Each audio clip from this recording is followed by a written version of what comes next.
Donald Trump having a tough time courting support among female voters this election, especially after some of the sexually charged comments that have come to light. And now it looks as though we could be seeing an impact as women vote early in key battleground states. There's a Wall Street Journal NBC News poll showing, too, that Hillary has 67% and Trump just 17% when it comes to who they believe would better handle women's issues. But I want to bring in Jennifer Lim, founder of Republican Women for Hillary, and Amy Kremer, co-chair of Women Vote Trump. Thank you, ladies, for both of you being with us. We are seeing an uptick in early voting for females in North Carolina, in Florida, in Georgia. These are pivotal states for both of these candidates. Amy, I want to start with you because there are a lot of women, I'm sure, who are out here watching, and they don't like Hillary Clinton, but they don't like Donald Trump either. How do you, as a Republican, reconcile what he has said about women in order to cast your vote for him?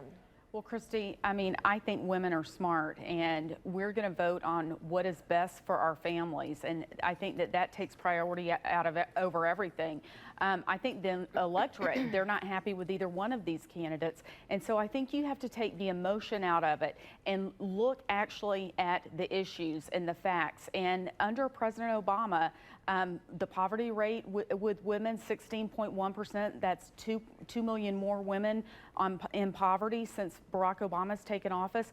With Hillary Clinton, we're going to have 4 more years of the same. There's not going to be much difference. And I think what you're seeing going around the country right now is that this truly is the election of our lifetime. It's unlike any other because you're talking about open borders, probably single-payer health care.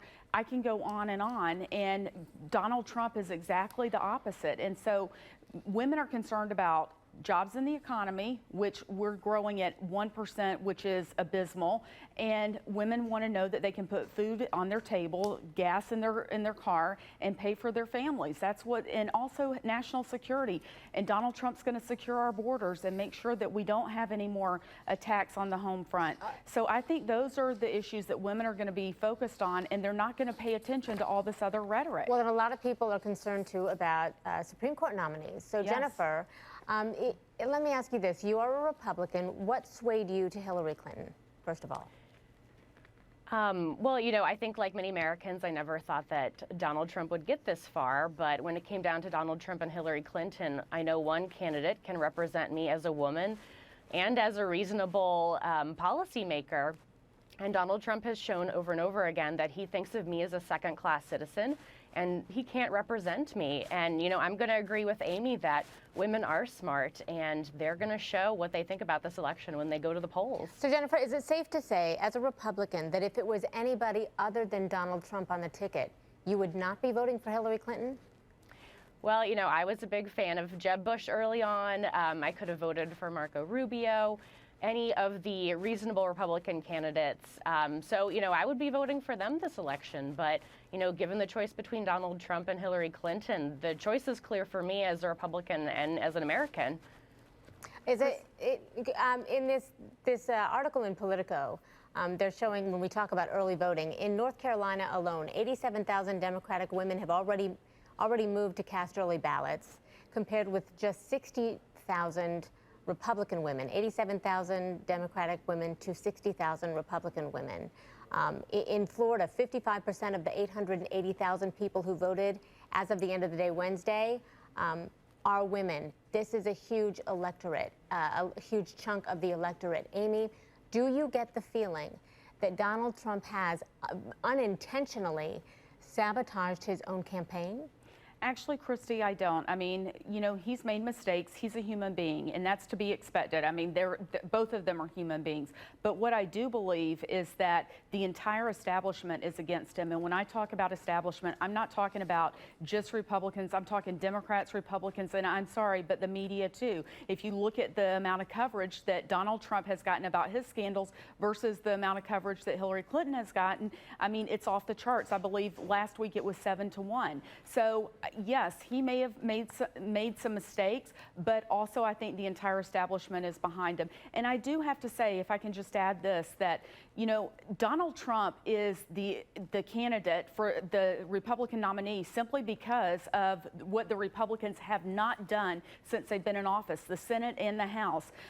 So if you want to look at somebody to blame, look at the Republicans that are in office. And when they say, we have to stop Hillary Clinton, you have to make sure that we hold the Senate and the House. What, are they going to stop Hillary Clinton just like they did Barack Obama and kept him in check? I don't think so. And I think that's really one of the reasons why that people need to look at this election and take the emotion out of it and look at the issues. I think it's more important than ever. When we look forward to whomever ends up in the White House, they are inheriting, at the end of the day, a very divided nation.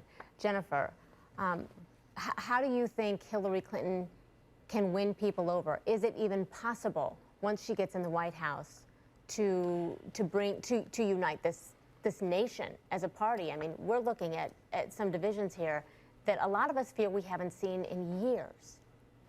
Well, and I think in the third debate, we got a real look at what each candidate looks at when they see America after the election. For Hillary, we saw her talking about, reaching across the aisle. She's running for all Americans, even if they don't support her. But what we see from Donald Trump is he doesn't even agree with a peaceful transfer of power in America, which is extremely scary rhetoric. And Jennifer, that's not true. Well, Amy, I think I would disagree with that, because you can see in the third debate, all he's talking about is these, points of fear, and he's trying to stoke fear and throw doubt on the election process. And those are really scary things. And that was the big takeaway from the third debate. And those are two different Americas. And I don't think any of us want to live in Donald Trump's America. Well, we know that, again, that women are coming out in really large numbers before November 8th. Jennifer Lim, Amy Kremer, thank you so much for the conversation. Thank you. Good to talk to you this morning. Thank you.